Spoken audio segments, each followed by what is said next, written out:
in the quiet town of Willow Creek, where the rustling of leaves and the occasional distant bark of a dog were the only sounds to disturb the stillness, there lived a peculiar man named Mr. Jenkins. His house, a quaint two-story with peeling white paint and shutters that hadn't seen daylight in years, sat at the very edge of the woods. Most folks knew him as the town recluse, a man who kept to himself and had a strange fascination with the forest that grew ever closer to the town's borders.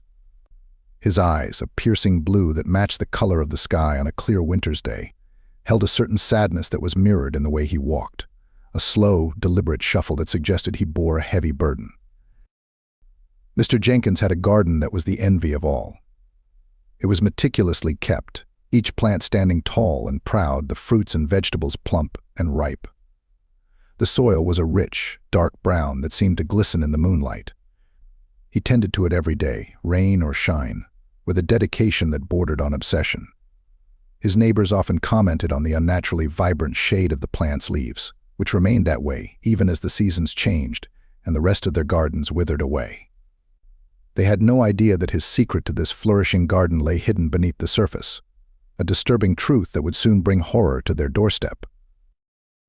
The children of Willow Creek had crafted a game out of daring each other to approach the old man's house.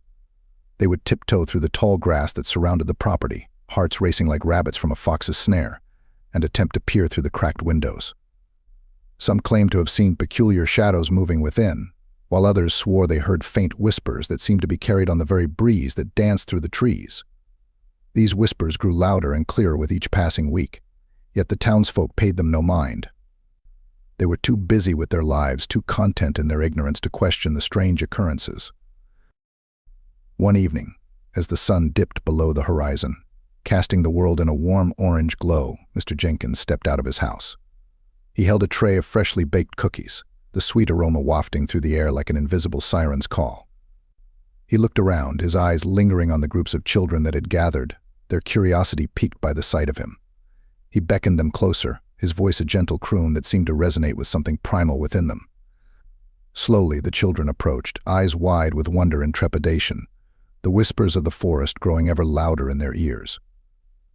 As they took the cookies, their smiles grew wide, and Mr. Jenkins's own smile grew wider still. The town of Willow Creek had no idea that the shadows of the woods had just claimed its first innocent souls. Days turned into weeks, and the whispers grew more persistent. The children spoke in hushed tones of strange dreams they had been having, dreams of a garden that stretched on forever, filled with the most exotic and beautiful plants they had ever seen. In these dreams they were never alone. A figure, tall and slender, with the same piercing blue eyes as Mr. Jenkins, guided them through the foliage, teaching them secrets that seemed to resonate in their very bones. The adults chalked it up to overactive imaginations, but as the children grew paler and more distant, the whispers grew stronger, and the townsfolk could no longer ignore the unsettling changes. The town's once lush fields began to wither, the crops turning brown and brittle. The animals grew restless, their eyes wide with fear as they bolted into the woods. The townsfolk gathered in the town square, their faces etched with worry and confusion. It was then that they noticed that Mr. Jenkins's garden had grown, the vines and branches reaching out like gnarled fingers, wrapping themselves around the fence that surrounded his property. The plants grew taller, their leaves a vibrant shade of green that seemed to pulse with an eerie light. The whispers grew to a crescendo, and the townsfolk could make out the words, a chant that spoke of growth and hunger, of life and decay. The mayor, a portly man named Mr. Thompson, decided it was time to confront the recluse. He gathered a group of the town's strongest men and marched to Mr. Jenkins's house, the whispers guiding their steps. They found the door open, the house eerily silent except for the rustling of leaves and the sound of something moving in the basement. Descending the creaky stairs, their flashlights piercing the darkness, they discovered a chamber filled with soil and plants, the walls lined with jars of glowing liquid, each one holding a small seed. The air was thick with the scent of growth and decay, and in the center of the room Mr. Jenkins knelt, his eyes closed, his hands buried in the soil, his body trembling with a power that seemed to come from the very earth itself. As the men approached, the whispers grew to a deafening roar, and the plants in the room began to thrash and writhe. The soil beneath Mr. Jenkins's hands began to churn, and from it emerged a creature unlike anything they had ever seen. It was a twisted amalgamation of plant and human, its limbs ending in sharp thorns that dripped with the same glowing substance that filled the jars. The creature opened its mouth, revealing a maw filled with teeth like tiny roots, and let out a scream that seemed to shake the very foundation of the house. The men fled, the whispers of the forest following them, taunting them with the knowledge that the darkness had taken root in their midst. The town of Willow Creek would never be the same. The shadows grew longer, the whispers grew louder, and the fear grew stronger. The children continued to visit Mr. Jenkins, their eyes glazed over, their smiles haunting. And as the town's plants withered away, Mr. Jenkins's garden flourished, a beacon of unnatural life that drew the townsfolk in with a morbid fascination. They had uncovered a secret that had been festering beneath their feet all along, and now it was too late to escape the embrace of the forest's dark hunger. The line between man and nature had been blurred, and the cost of this unholy union was the very soul of their town. Mr. Thompson, unable to shake the image of the creature from his mind, called an emergency town meeting. His voice quivered as he recounted the horrors of the basement chamber, the whispers now a constant echo in his thoughts. The townsfolk exchanged worried glances, their whispers of disbelief soon turning to fearful murmurs of agreement. Something had to be done before it was too late. They formed a makeshift mob, armed with pitchforks and torches, and marched towards the house on the edge of the woods, the very same house they had once admired for its beauty. The night was alive with the sound of their approach, the crunch of gravel underfoot, and the crackle of their torches lighting up the darkness. The plants along the path leading to Mr. Jenkins's house seemed to shrink away from the light, as if sensing the anger that approached. When they reached the house, the door was wide open, the invitation clear. The mob stepped inside, their torches casting flickering shadows across the walls.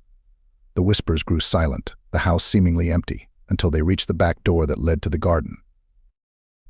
There, in the moonlit clearing, they saw the children, their eyes now fully glazed over, their bodies entwined with the plants, becoming one with the very essence of the garden. The creature from the basement loomed over them, Mr. Jenkins at its side, his once sad eyes now gleaming with a madness that reflected the glow of the plants. The townspeople gasped in horror, unable to comprehend the extent of the transformation that had taken place. The whispers grew louder, taunting them, feeding off their fear. In that moment, Mr. Jenkins spoke. His voice was no longer gentle, it was a cacophony of whispers, the voice of the forest itself. He told them that the town had taken too much, that it was time for the balance to be restored. The children, now lost to them forever, were the first sacrifices to the ancient power that slumbered beneath the earth. The whispers grew to a crescendo, and the plants began to rise up, their thorny limbs reaching out for the intruders. The town of Willow Creek had disturbed something ancient and terrible, and now they would all pay the price. The battle between man and nature had just begun, and the outcome was far from certain. The mob, fueled by fear and desperation, clashed with the plant-like creatures that had once been their own children. The thorns sliced through their flesh, drawing blood that was eagerly absorbed by the hungry earth. The townspeople fought valiantly, their screams piercing the night air as the garden grew more and more alive, the plants entangling them in a deadly embrace. Mr. Jenkins watched from the shadows, his eyes gleaming with malicious glee as the town's desperation grew. In the chaos, a young girl, Sarah, managed to break free. Her mother, her face a mask of horror and love, called out to her, begging her to run. But Sarah, her eyes now fully clear, looked back with a sadness that was too mature for her years. "Mother," she said, her voice a blend of the girl they knew and the whispers of the forest, "you cannot fight this. You must leave, while you still can." With those words, she turned and disappeared into the foliage, the plants parting for her as if she were their queen. The townspeople, realizing the futility of their efforts, retreated in defeat. The whispers grew faint, the plants retreating back into the soil, and Mr. Jenkins was left standing in the middle of his garden, his smile now one of triumph. The house was abandoned, the town in ruins, and the forest had claimed its prize. The line between the natural world and the supernatural had been blurred, and Willow Creek was never the same.